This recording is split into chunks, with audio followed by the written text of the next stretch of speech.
I want to bring in my next guest, great friend of the show, Ted Rall.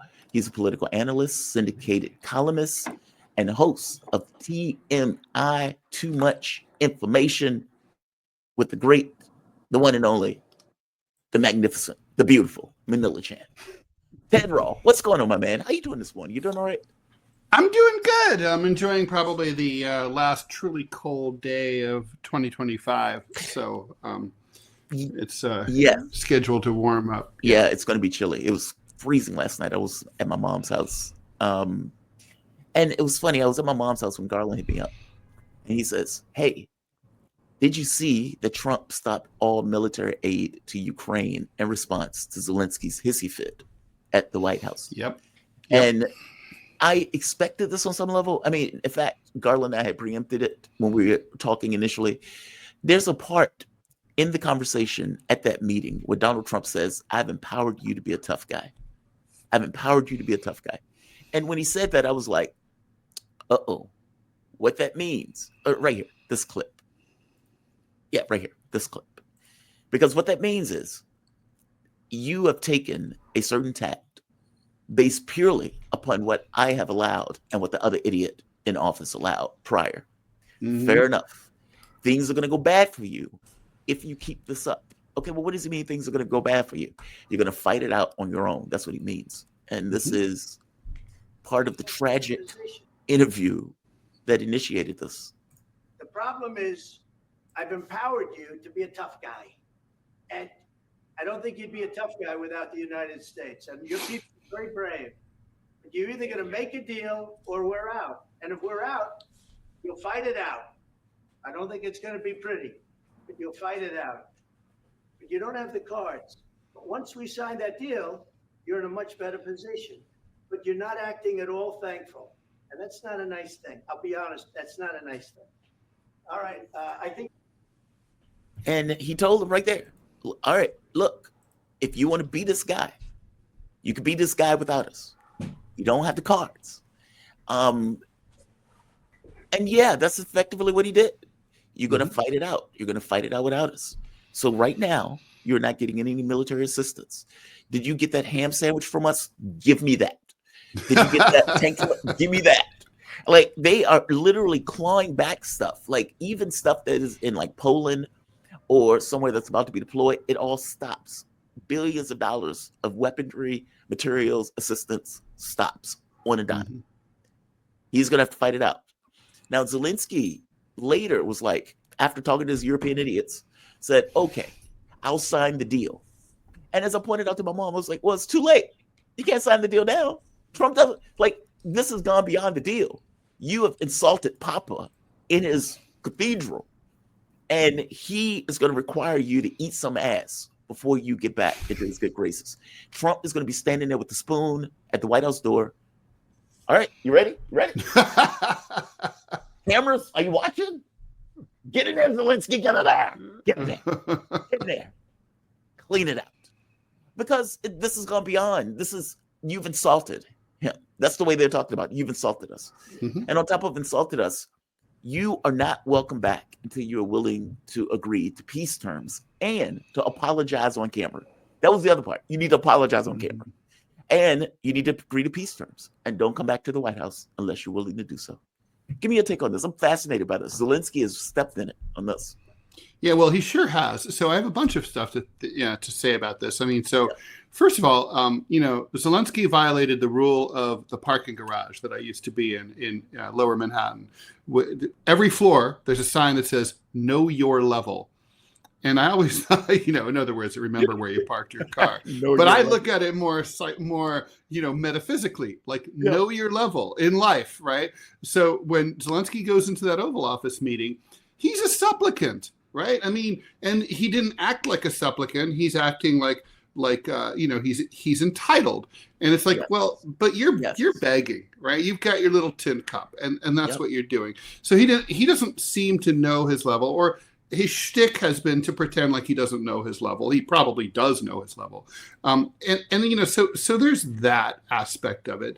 And by the way, just to interrupt real quick, and he's even in his homeless outfit. Even his homeless outfit on top of, It's being a bad. supplement. Yeah. Yeah, the no suit thing, it's always bothered me. And I'm a leftist, but it bothers me. If I were somehow invited to the Oval Office, I'd wear a suit. I mean, and I'm a communist, but I'd wear a suit. So, I don't, a nice suit, probably a Prada suit. It's like, which I have. So like, I mean, yeah. So I really don't understand like why he does this. It's also, you're right. The terms are going to change. The deal that was on offer is not going to be as attractive from a Ukrainian standpoint going forward. I think also what is super interesting to me was the way the media has managed this news.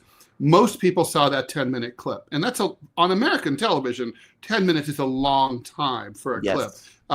But that said, I had a very different impression. I first responded to it on the air after I'd seen the 10-minute clip, and I really felt like Vance and Trump had tag teamed and ambushed Did you? Zelensky. I never felt that way. But then I went and watched the whole thing. And then it completely changed my mind. No one told me, "Oh, go watch the whole thing, and it'll change your mind." I just wanted to see the whole thing, and it completely like I flipped on that. I was like, "Why? What was the difference?" Because see, when I first saw the clip, I thought, "Okay, Zelensky's on his fit." Like because from my take is like you're in the Oval Office, you're popping off at the vice president. That's the way I took it. Well, and that's true, true. But it seemed the part that made me think that was incorrectly was that the way it was edited, it made Vance look like he like when you see those clips of abusive police officers, and they're like, and they yell at the suspect who's prone and handcuffed and on the belly on the ground under the knees of three heavy cops, and they stop resisting, and the guy's like, I'm not resisting, stop moving, I'm not moving, and you can't see him move or resist. He couldn't resist. It's like the guy's down, your knee is on the guy's throat. Right, like he's not resisting, right? So this is what it looked like. Vance was kind of like responding to something that that Zelensky hadn't said. Right? The way it was edited is it sort of looked like Zelensky sort of is giving his little 2014 history lesson about Maidan, and then suddenly Vance comes at him like for not saying thank you, and you're like, oh, you just sort of you've decided to go after him. And there was the power of suggestion. I had read some reporting a week earlier that suggested that Trump and Vance wanted to get rid of Zelensky. They didn't view him as a negotiating partner who could come to the table. I think it was Politico or The Hill. And so I was kind of like thinking, oh, this is it. They've decided to fuck him hard, right? and then when I watched the whole thing, I'm like, that's not what happened at all. I mean, it's like what happened is that the whole, like for 40 minutes, things are extremely collegial and friendly. Zelensky's acting weird and irritating when he starts showing the pictures of the skinny, Ukrainian POWs who'd been released by Russia, the before and after shot, it's like, the diet shot on steroids, and it's like, and it's one after another. There's like 15. And it's like, I'm like, dude, you're on television. What are you doing? And it's like this. It's like if he'd just shown one or two, I would have understood, right? It's like Trump would have been like, I get the picture, right? Yeah. But anyway, he just keeps going on and on, and you can just see Trump getting increasingly irritated. And Vance also, and then at one point, Zelensky says like, we've been fighting alone, and it's like. Now, if my country just sent $350 billion to your country, okay, granted, we technically didn't send troops, although we did send mercenaries and we did have CIA guys and targeting people. And we know there was covert stuff. But I mean, okay, we didn't, it wasn't D-Day. It wasn't Normandy Beach. Okay, fine. But, the point is they weren't fighting alone. Do not tell me. Do not, like after I've sent you a third of $1 trillion that you're fighting alone. So it's like we could use that money for something else, anything else. We can just like everybody gets a free quarter pounder. I mean, something else. It's like, so it's just the whole thing is, so Zelensky was acting like, so I wrote about this. I think the Wall Street Journal is going to take it, and it's not unprecedented, right? I mean, it's been talked about as like, a U.S. and its allies, or, they never have these kind of disagreements. Right. That's not true. And like, for example, FDR absolutely hated Charles de Gaulle, the head of the Free French during World War II. Hated him. Thought he was a little arrogant pipsqueak without portfolio, not grateful enough, always making demands, always wanted more and more and more, did all sorts of shit without asking permission or consulting with the Allies. And also he didn't really like France, and he thought the French had gotten defeated too quickly, and who the fuck are the French to deserve our help, right? I mean, he was the only person in the administration who felt like that, but he was the president. So and it took a lot of finagling on the part of Churchill and Eisenhower to change that. Anyway, the point is, it's not without precedent. And one of the things in World War II that people don't know is that the U.S. government never recognized the Free French as the government of exile of France, of occupied France. They recognized Vichy until Vichy severed relations in late 1942. So Vichy was the officially U.S. We had an ambassador at Vichy. It's really Admiral Leahy, who's the father, I believe, of the U.S. senator, might be grandfather.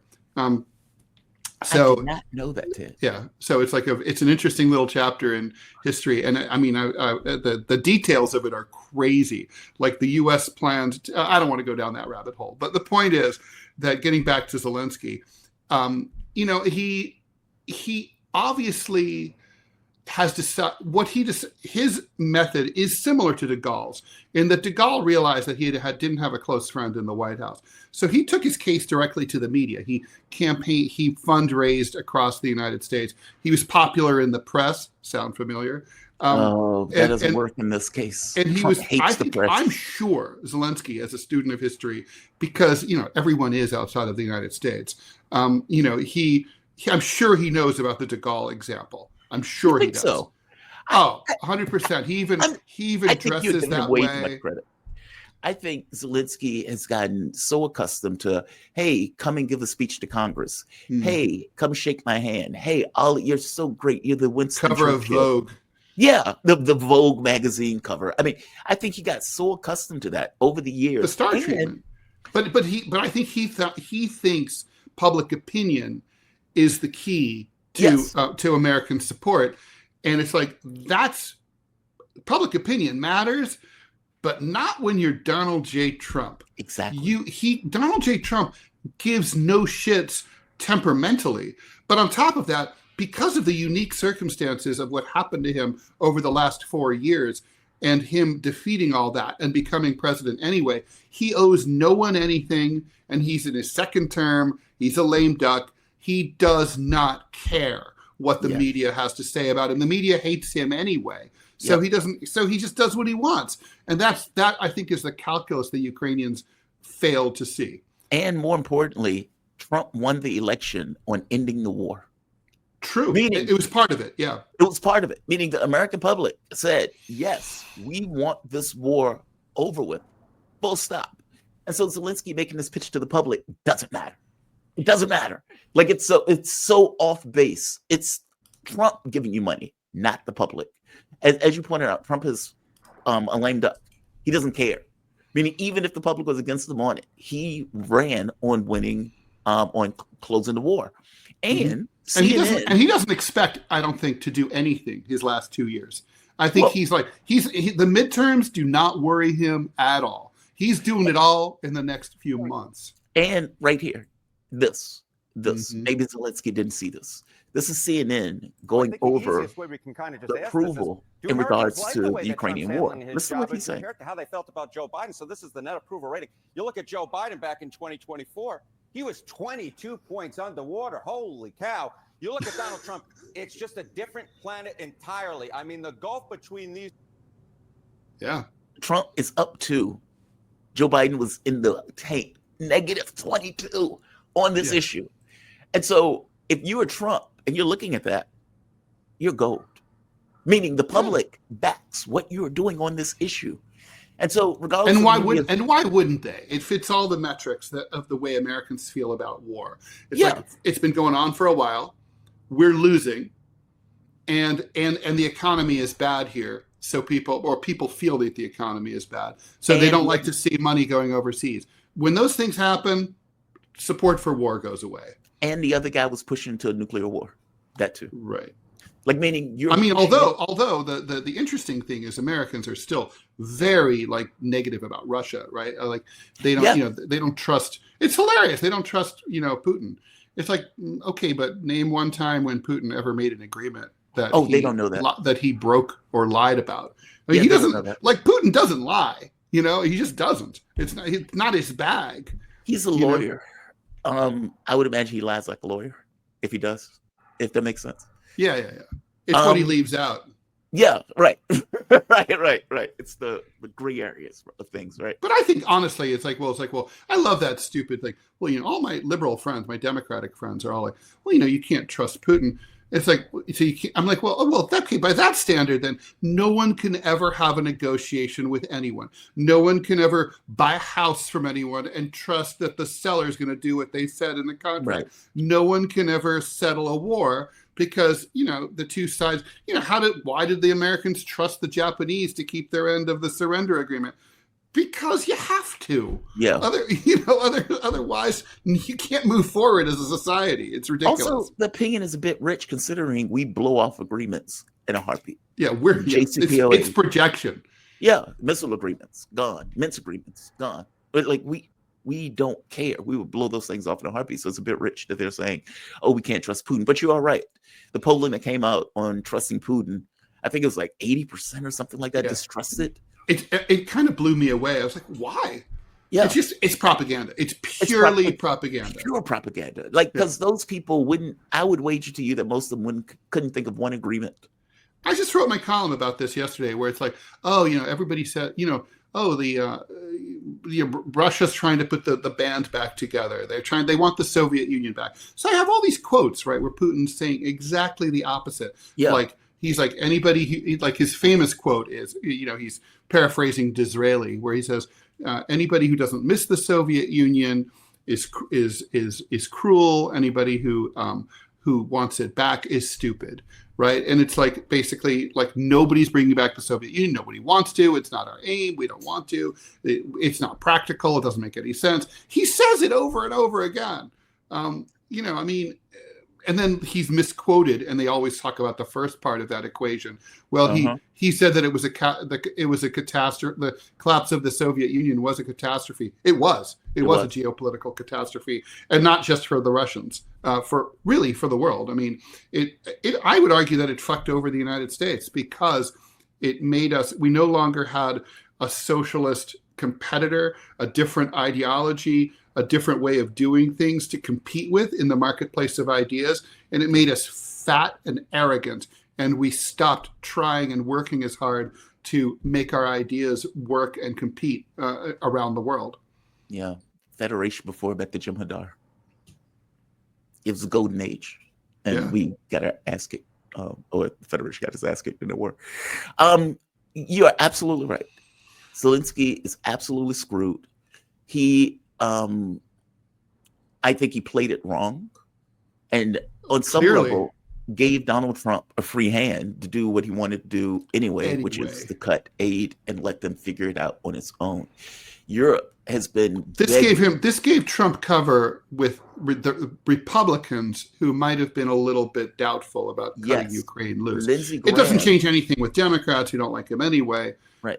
But you got people like Lindsey Graham cutting bait. Lindsey Graham was like, if I talked to Zelensky 9 times, I talked to him that morning. I told him effectively just smile, eat crows, sign the deal. And the sanctions are going away. And the sanctions. I'm glad you brought that up. So Garland sent me this yesterday too. Damn, I can't find it. I'll find it. Garland sent me the link yesterday. I believe it was Reuters, effectively saying that Trump is talking about unraveling the sanctions and setting the Treasury Department and one of the other departments to go about doing it. So he is moving on multiple fronts. In one sense, I'm going to bend Zelensky to form. by making him suffer militarily because he's. Which, by the way, this is the way the Vietnam War ended. Americans don't know that. Congress cut off the funding. That was the end of it. Congress finally decided, I believe it was in 1973, but thereabouts, they just decided, we're not sending any more money over to South Vietnam. And that was it. I mean, they were ultimately, we withdrew. They were overrun. Vietnam was reunified. I mean, people forget, like Barack Obama justified repeatedly voting as a senator in favor of the Iraq war that he claimed to be against, saying like, well, we can't have our guys in the foxholes running out of bullets. It's like, well, Congress has done that before. And by the way, it doesn't happen like overnight. I mean, the Ukis have some stuff. They can keep going for a little while. For a little while, maybe a month. They can keep going. But I mean, yeah, they know. I mean, obviously, like, this is a problem. They can't keep the lights on, can't pay the pensions. And look, honestly, I don't really see, really, truly, objectively. I mean, look, I feel sorry for the Ukrainian people who've been caught in the crossfire here, and Russian people who've been caught also, particularly in Kursk. But I don't feel any sympathy for the Ukrainian government. I mean, what are we going to end up with? Putin's going to get everything he wanted. Well, what did he want, right? He wants the territory that is, Crimea and the Donbass. Well, frankly, those territories should never have been in Ukraine in the first place when the Soviet Union broke apart. Russian. The border should have been moved back. So the border wasn't in the right place. This solves the stupid border problem, right? The cartographers of Stalin's cartographers fucked up. And so this war resolved that issue. And then, I mean, I'm sorry, but it's just true. And then also, like, you don't want a NATO power right on Russia's border because it could lead to an escalation of a stupid border conflict into World War III. So that's dangerous. I mean, it's like the Guns of August in 1914 that, Barbara Tushman, one asshole, some stupid archduke gets whacked. And then the next thing you know, everybody's killing each other. That could happen. And that's, I think NATO is it's really dangerous. It's not keeping anyone safe. NATO needs to go away. So again, and then they can join the EU. Ukraine can join the EU. That's good for Ukraine. It'll be good for Russia too, to have an EU trading partner right on their border.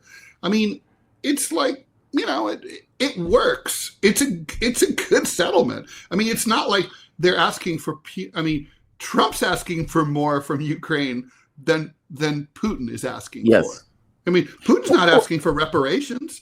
He just wants a neutral entity on his border. Literally the worst border in the world. When I have this discussion, like, people are like, oh, what do you mean? I'm like, literally, okay, so you're the president of Russia, right? It's like that you have one border where one time, an army came across there and killed 28 million of your people. That's never happened anywhere else ever. So, like, if you have that border, you're worried about that border. If you're not worried about that border, you're an idiot. By the way, Napoleon invaded the Second World War. The First World War. Like, Ukraine has been the gateway into invading Russia multiple times. And you can imagine, if you're Russia, you would be very dodgy about your borders. And last time it happened with the Germans, they were greeted as liberators by the locals. Again, that doesn't make the Russians warm and fuzzy thinking about that. Especially West Ukraine, I thoroughly agree with you. I mean, he wants neutrality. And that's not an insane point of view. Ukraine was neutral. The U.S. has that from Canada and Mexico. They're not our enemies. Speaking of that, 25% tariffs on Canada and Mexico go into effect today. And apparently he's upped the ante on China to 20% tariffs on China. And also. China's retaliated, right? And China's retaliating, and Mexico and Canada will also retaliate. Yep, they will. Apparently, this is also going to go into effect on Europe at some point, where when Starmer was here, they were like, hey, were you able to convince Trump not to put in tariffs? And Trump was like, nope. Nope, he was not. These tariffs are going into effect. What the hell? Give me a take on that. I mean, like, what do you think Trump's motivation is with this? I mean, I know what he's trying to do, meaning what he wants is to reshape the global order in regards to trade, where companies come back to the U.S., where they say, okay, fair enough. We can't make a buck if we stay here. So we're just going to move our business to the U.S. And Bloomberg pointed out some companies are doing that. Well, I mean, I have long been an opponent of free trade agreements like NAFTA, WTO, GATT. I'm from, a part of the country that was absolutely devastated by that. I'm from Dayton, Ohio, total classic Rust Belt city. And I've long believed that if you want access to, the massive consumer market that the United States is, you should not have the right to hire workers overseas and then ship your cheaply made crap over to us and get top dollar from us.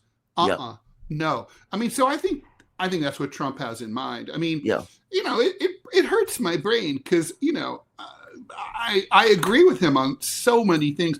I mean, I'll tell you that people are like, well, don't you have anything bad to say about him? Yeah, I don't like these tax cuts for the rich. I don't like, he should leave Social Security and Medicare and Medicaid the fuck alone. Doge is like out of control. Yes. The EPA should not be gutted. They should be expanded. But he's blah, blah, splitting blah. the opposition on global affairs versus domestic. It's weird. That's right. Yeah, well, that's the thing is it must have really hurt people's brains in the 20s and 30s when the two parties realigned dramatically. That's what we're seeing now, particularly on domestic matters. on foreign Domestic affairs. and international, on international stuff, it's like the Democratic and Republican parties have swapped. I mean, it's not like, I wouldn't say Trump is really a, pacifist, but he's definitely, did you ever see that movie Dreamscape from 1980? Yes. So it's kind of a cool, weird old movie, and the president of the United States has these dreams, and he's terrified of World War III, and he of bringing about World War III. He's haunted by that, and I keep thinking of that movie when I think of Donald Trump talking about you're flirting with World War III. I don't think any other president since the atomic bomb was invented has been haunted by that idea. Like, oh my God, we could, they worry about it, but they don't worry about it the way Donald Trump worries about it. Donald Trump is actually scared of World War III and nuclear weapons. And he's right to be. Yeah. And it's like, and he's willing to say so in public.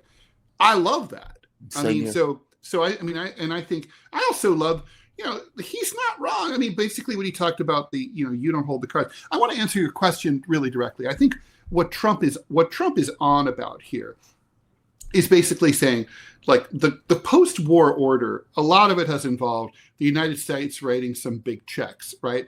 And it started out logically, like with the Marshall Plan, like, we're going to rebuild Europe, but we're going to use our contractors, and we're going to open European markets to purchase American-made goods, and our people are going to go over there and with the strong dollar and vacation, and they're going to go to Paris and Rome, and it's going to be great, and it'll be cheap.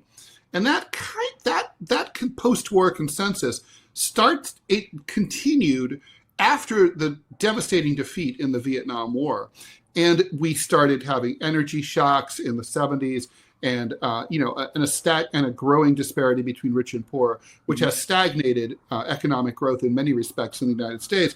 And yet we continued to pay, I'll get the check, another round on me for the whole world. Yeah. And it's kind of like, well, but listen, who's doing anything for us? Right. And I think that's kind of like that economic nationalism. Trump is basically the guy who, it's kind of like, let me just stop this game of musical chairs and say, let's just look at where we are here. Yeah. We're still very rich and powerful, militarily, economically, culturally. And I want to leverage that power to, have the best seat at the table, to ride in first class. And why should we be like, meanwhile, these Europeans are like eating out on our dime, and, they're not paying a fair share of their defense and blah, blah, blah, blah. So he's like, fuck those people. And then those people are like, yeah, oh, Donald, we will not listen to you. So then he's like, okay, you won't listen to me. Fuck you. I'll make you listen. I will make you listen. I mean, and so he's like, that's what the tariffs are about. The tariffs are like, wake up, pay attention. We were serious. I wasn't bullshitting. That's what this is. Yeah. And it's, God, I love so much of that, because your point of view is effectively like look, we could be in a war, and these liberals don't seem to accept the reality of that. No. And not accepting the I reality. want to be friends with Russia. I've been saying that for years, way before I ever heard of Donald Trump running for political office. Yeah, it's like, why are we doing this? That's the way I keep looking at this. Why are we at odds with all of these countries like that? Yeah, we were friends with them. We were allies until Truman fucked it up. And why? And just so the audience will know what you're referring to when Donald Trump is pointing out the nuclear war thing. And he's right. Because when you have somebody like Joe Biden or Kamala Harris in, I'll give you an example. When I was at the network and there was this question about whether or not Russia was going to go in, nobody believed it at the network. Like nobody, no American believed that Russia was going to go in. I didn't. And did you? I did not believe it. Yeah, I didn't believe it either. I thought it was American propaganda. I did too. And we had to eat so much crow that day when it came on air. Oops. And the thing was, I had to ask myself, well, why didn't we believe that they were going to go in? And I had to make a Star Trek reference, Deep Space Nine, Cisco, where he has a conversation with the Federation. And the Federation is like, hey, everything's great. What's your issue? Why are you freaking out? Why are you being this animated? Just calm down. Just chill out. And when they leave, Cisco flips out and he's like, they don't understand. They don't understand. They're living in paradise. They're living in paradise. People are not living in paradise out here. People are struggling. They're trying to make ends meet. They're fighting. They're scraping. They live in paradise, so they don't quite get it. I think it's that. We live in the U.S. There are no enemy at our gates. There's nobody trying to knock down our borders. There's nothing like that. Europe is in a similar space, regardless of all of the yelling and everything else. The reality of it is, in their minds, they're not living in that world where there is something pressing on their borders where a choice needs to be made. Do we get involved to stop it or not? Meaning a country that has been invaded, where they lost 28 million people in that second invasion, tens of millions in the first invasion, the Napoleonic Wars. This is a country that has been under constant military pressure, and they are not fucking around. Meaning, when Russia is looking at this and they're saying, hey, you guys blew off the Minsk agreements. Hey, we need to come to some kind of agreements. Here's my idea for security architecture. And they say, you don't get a security architecture. You don't get security guarantees. You don't get to dictate to us what you need in regards to security arrangements. Okay, you guys are killing ethnic Russian Ukrainians in the Donbass. You're on our border. Shut up. You don't get a say. Okay. And they invade. We as Americans don't get like the full gravity of what was taking place in a way where we can fully get it from flesh to bone, where we'll be like, they're kill and invade. So our take was, this is propaganda. They're not going to do it. The question becomes, okay, well, what's the alternative to invading? There isn't one. Like either they're going to let Ukraine become part of NATO and expand to the border of Russia, or Russia stops it. Those are your only two options. They are not stopping. They are brain dead and taking on this notion of NATO expansion almost as an act of God or act of faith, like it's cosmic. Russia either allows a hostile military actor on the border or they don't. Right. For whatever reason, we don't get that. Like that doesn't entirely sink into us until it did. Because we're completely, as a political culture, incapable of looking at things from another point of view. Yes. I don't know why that is. With the gravity it demands. It just is. Yeah. So this is Trump effectively saying, okay, these liberals are out of their minds and they will keep pushing and pushing and pushing, even to the point of nuclear war, because they're living in a fantasy land, as opposed to the reality that I am trying to impose on Zelensky and into Europe. This is your point when Trump points out, we are pushing, you are flirting with nuclear war. And by the way, Europe is, because these stupid idiots are still trying to put out a plan what America is the backstop. Talking about the kind of diplomacy that's going to end the destruction of your country. Yes, but if you are Mr. not President, strong... Mr. President, with respect, I think it's disrespectful for you to come to the Oval Office and try to litigate this in front of the American media. Right now, you guys are going around and forcing conscripts to the front lines because you have manpower problems. You should be thanking the president for trying to bring an end to this conflict. Have you ever been to Ukraine that you say what problems we have? I have been to. Come once. I've actually watched and seen the stories, and I know what happens is you bring them on a propaganda tour, Mr. President. Do you disagree that you've had problems bringing people into your military? We have problems. And do you think that it's respectful to come to the Oval Office of the United States of America and attack the administration that is trying to trying to prevent the destruction of your country. A lot of questions. Let's start from the beginning. Sure. First of all, during the war, everybody has problems. Even you, but you have nice ocean. You don't feel now, but you will feel it in the future. God bless. You don't know that. God bless. You don't know God that. bless. You Don't- will not you have gotta- a war. Don't tell us what we're going to feel. We're trying to solve a problem. Don't tell us what we're going to feel. I'm not telling. I'm Because you're not in no saying on this position to question. dictate that. That's Remember exactly this. what I'm not. You're in dictating. no position to dictate what we're going to feel.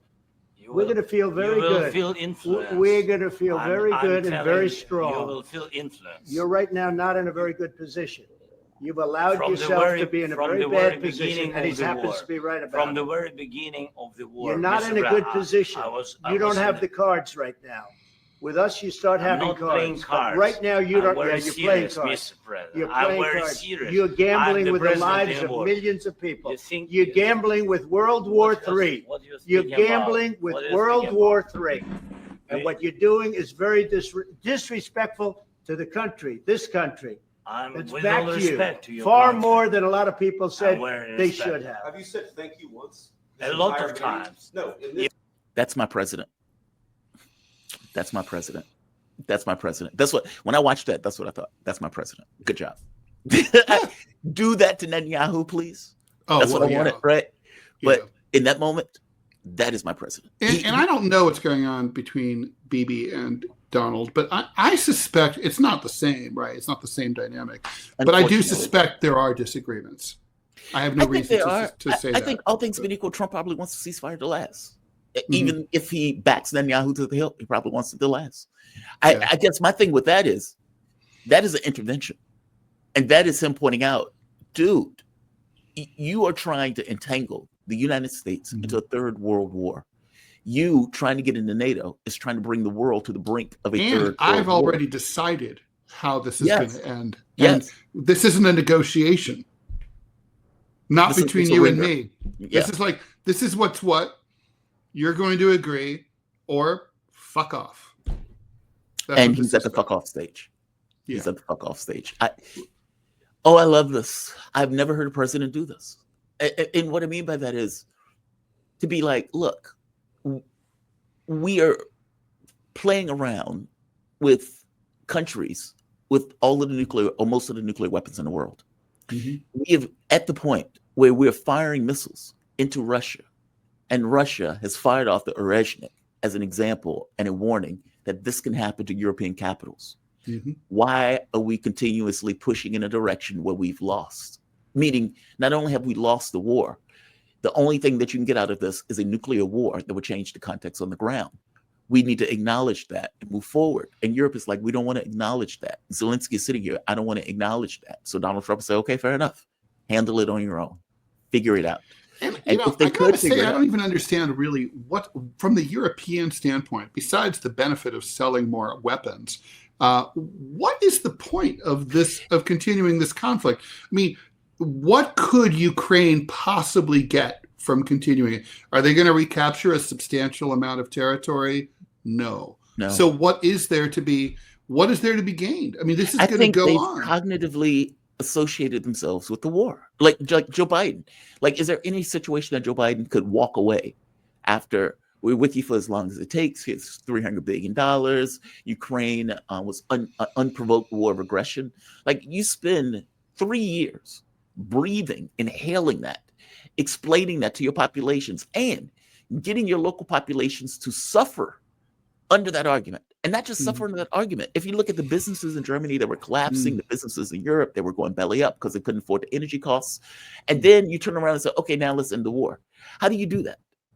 Like, if you're Macron, if you're Starmer, if you're one of these other idiots, Schultz, that decided that you were going to fuck over your own local populations for Ukraine under this model, Ukraine is a democracy. Ukraine is a beacon of light. All of this nonsense. How do you walk back?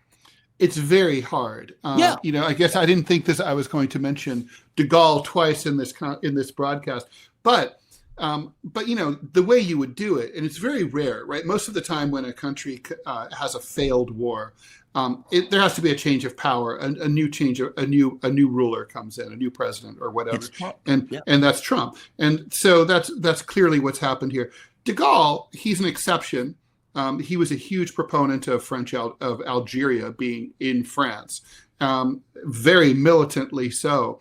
And then, the Algerian resistance and independence movement was very radical and very violent. And at some point, he went to visit Algeria, and he came back completely chastened by what he saw. No propaganda tour. He was like, "Oh, they don't want us there." And, he got reality. Things got real. So he went on French national television and radio. I think this was 1962. And he just said, look, I was wrong. I was such a proponent of French Algeria. I believed that Algeria should be French forever. It was a province of France. It was a completely part of France, like Hawaii is part of the United States. Yeah. It wasn't just a colony.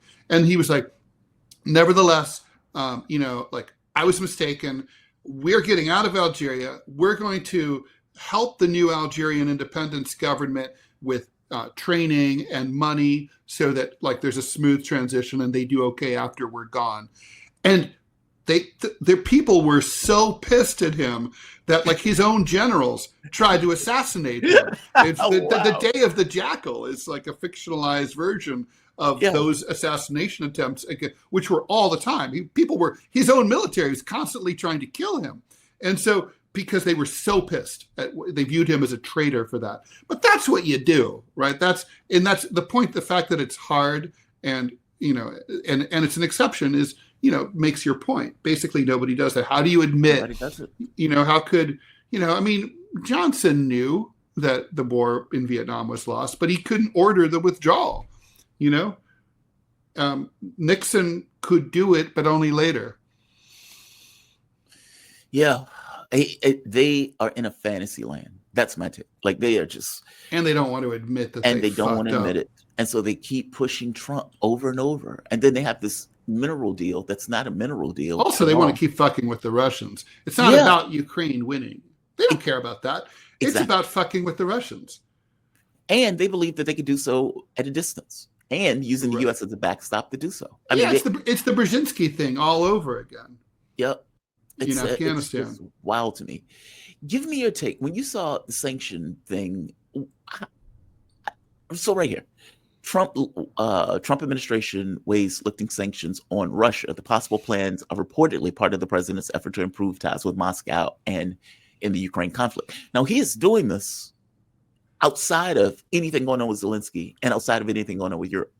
Yep. Meaning it's almost like he's working on multiple cylinders. Right. The White House has directed the state and treasury departments to draft proposals for easing certain sanctions on Russia, Reuters reported on Monday, citing sources familiar with the matter. The tentative plans would align the U.S. President Donald Trump's efforts to improve diplomatic and economic relations with Moscow and facilitate an end to the conflict in Ukraine. The proposed sanction relief could include specific Russian entities and individuals, including some business leaders, according to the outlet. The list will be discussed with Russian representatives in the coming days as part of the administration's broad talks with Moscow on repairing ties, sources told Reuters. Now, Ritter, and I would say even Garland, is very bullish on this. I don't know what they think about this. I'm bullish, but I'm cautiously optimistic by nature. Good things often tend not to happen. But I think, and look, this is just an initial preparation, right? There has to be so they have to prepare it. They have to finesse it. They have to then decide whether they're going to enact those sanctions relief as a goodwill gesture before they negotiate with Russia. Then you're going to have to sell it. Knowing the Russians, I think the right approach would be to just do it as a good faith gesture, and Russians will appreciate that. Things don't have to be in that strict Anglo-Saxon quid pro quo, repo man switching, the keys for the money. It doesn't have to be like that. Russians are different. Honor is more of a concept there. But it depends on how they decide to put. I'd say it looks good. The only thing that I think could fuck it up would be if, I know these are viewed as two discrete issues, but if the Europeans somehow like muck up, gum up the works, like, like, oh, we're going to come through for Ukraine. We're going to give them. But then it's like, okay, then Europe's deciding to say, fuck the United States. I Yes. don't know if they're prepared to go that far. And anyway, will it stick? Well, it's not going to stick in 3 years when Marine Le Pen is the prime minister, is the president of France, which she will be. It's not going to stick when Keir Starmer is gone, which could be like next week. And by the way, not going- Marine Le Pen just gave a speech and pointing out saying Ukraine cannot be part of NATO. This is outrageous. You're going to get us into a war. right, She and she's literally just gave that speech. she's right. I mean, Yeah. obviously, that's just sanity. And so, and so all of those clowns in Western Europe, they're going to have to get real, and you can't listen, you can't worry about like the Poles who are crazy. So I don't know. I mean, I think it looks good. I'd say, I'd say it's 80% those sanctions are going to go away. I think they're going to go away, and I think they're going to go away not because Trump loves Russia. I think Trump realizes that the American dollar is under threat if we keep going this way. Yeah. And what I mean by that is, like, at the point where they decided we're going to take Russia off the SWIFT system, we're going to steal $300 billion. We're going to sanction everything to hell and high heaven. And yeah, none of it freedom is another word for nothing left to lose, right? Yeah. And that's what happened to, but what Biden did to the Russians. They had nothing to lose. They no longer had any economic interests vested in the West. And they're like, all right, so we turn east. We've got a big country. We've got, we'll open up ties with China and India. And they did. And we need to get rid of the dollar. And right. Yeah, because that Putin dollar's is been a pain in our ass. Yeah, Putin. I remember Putin made the speech. He says the United States spent $10 trillion on a war, and they just made it out of thin air. Yeah. And that is unheard of. Like, because from his take, if you can do that, where you can materialize money, then you can build up a military as big as you want. Mm-hmm. You can use that money for economic leverage as much as you want, because you're just making it out of thin air. Yeah, like, so this is about saving the Bretton Woods system. Yeah, that's what this is about. And and Trump's smart enough to see that. I mean, obviously, look, we're in an age of globalization, right? Well, you want as many friends as you can possibly get. And the best friends are the big friends. And Russia's a big friend. I mean, on that Monopoly board, it's maybe not Boardwalk, but it might be Park Place. It's not Mediterranean. And Ukraine is more like, Mediterranean Avenue. Yeah. It's like, who cares, right? Like, whatever. Yeah. Like, we can do without Ukraine. I mean, right. At all. Like, what if Russia takes all of Ukraine? So they used to have it. Nothing bad biting, though, man. I used to buy that shit up in a heartbeat because it bites. Like, if you keep hitting it over and over. Yeah. Yes. No, you're totally right. I mean, you're talking about a country that is what, number 5 now, or 4 or 5. I mean, they surpassed Germany and Japan as in regards to leading economies, and this is after massive sanctions from Europe and the United States. Yeah. And like anybody who's been to Russia, like, which I have, like 2 years ago. I've never been. I'm so jealous of you all. 2 years ago. I mean, and like, I'm paying for everything with cash, right? The only effect of the sanctions is that, like, Starbucks is closed. Yeah. Okay? But next door, there's like an equivalent, like, Robots. Russian, beautiful Russian cafe, nicer, better than Starbucks, better coffee. And it's business is going gangbusters, right? With candelabras. So it's like totally like, it's like that. Yeah, I mean, it's absurd. Tara Reid is current. I'm on her social media, and she's in Russia now, and she's like, "Oh yeah, there's no economic effect," and she's right. I believe her. I mean, Russia's doing fine, and the thing is, Putin and the Russian government, they knew that this kind of thing could happen years ago. And they started to sanctions-proof the Russian economy back in the 20 years ago. So they're prepared. I mean, Americans are idiots, really, truly. I would love to be. I really, truly hope.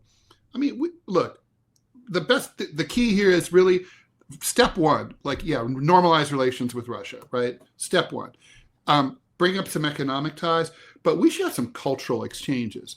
I mean, if more Americans went to Russia and more Russians came here, we got to know each other, all this Cold War bullshit would go away.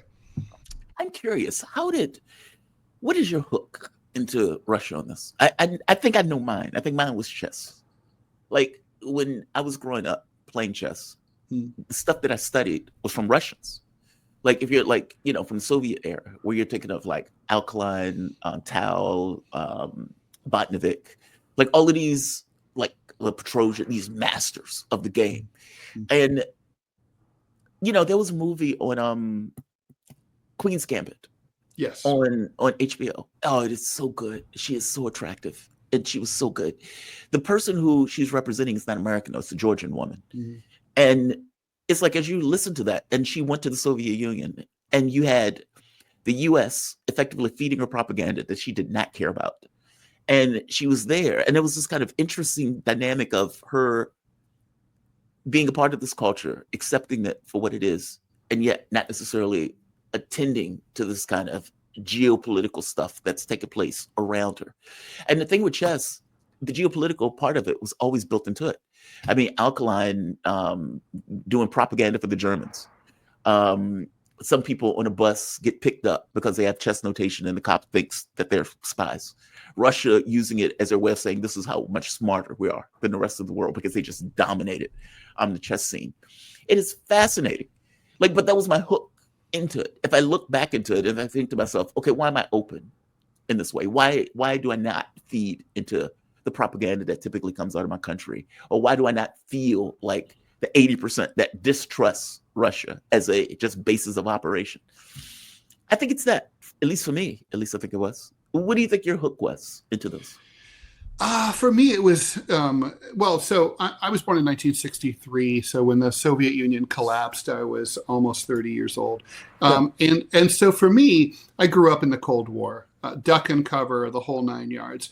And first of all, I got very interested in communism and Marxism as a teenager. And so obviously the Soviet Union was the dominant, the Comintern, everything, they were the vanguard of the global international communist movement. So, and that leads you into Russian culture inevitably, because it was, Russia was the dominant republic of the former USSR. And then, I started, the more I was, anything that you're told repeatedly, so think about my point of view. I'm 5 years old, learning how to read in 1968, Tet Offensive, the assassinations, race riots in the cities, all that stuff. So then Watergate when I'm 10, and basically the U.S. government's been completely discredited as a bunch of lying sacks of shit who lied us into Vietnam, overthrew violent overthrow of democratically elected governments around the world, the CIA, all that stuff. It was all coming out.